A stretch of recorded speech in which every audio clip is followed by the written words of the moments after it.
All right, Devin. Here we go. They're escaping Naboo. We're Yes. about 23, 24 minutes into the Phantom Menace.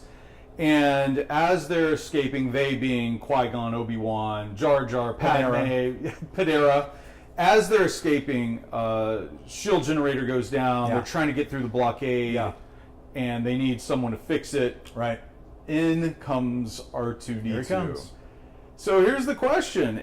Is this introduction of R2-D2 a classic Star Wars scene? What do you think? I think so for a couple of reasons, but let me touch on this first, and let's go back to that. And one is similar to Theed, Naboo, and the architecture. We've got these fantastically sleek starships. Yeah.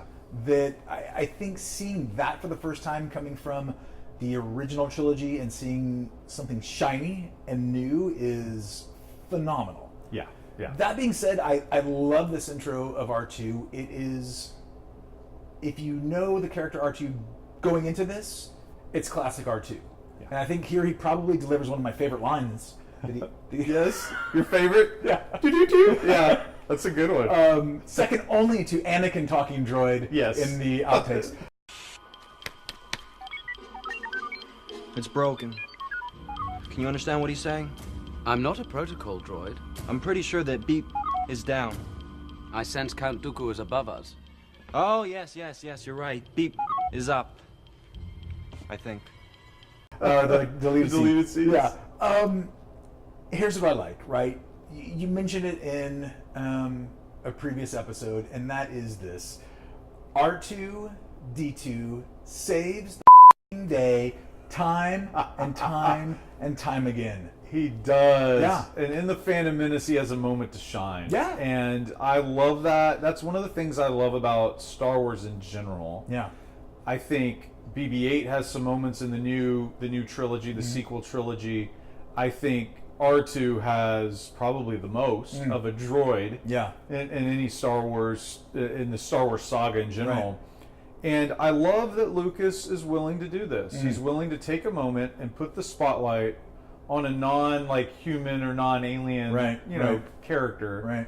And say, look at this hero. Yeah. And, as R2, rolls out onto the hull of the ship as they're, getting closer and closer to the actual blockade, droids are being destroyed left and right.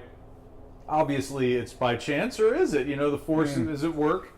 And, R2 doesn't, falter. Right. He stays at his post. Right. And he activates the shield generator, fixes the ship. Yeah. They're able to go to hyperspace, and there you go. Well, and I think that, you blink and you miss this, but when they realize that the shields come back up and they're going to make it through, we get this super quick look at Qui-Gon's face. And it's almost like this is just proving that the Force is with us right now. Yeah. He kind of breathes a sigh. Yeah.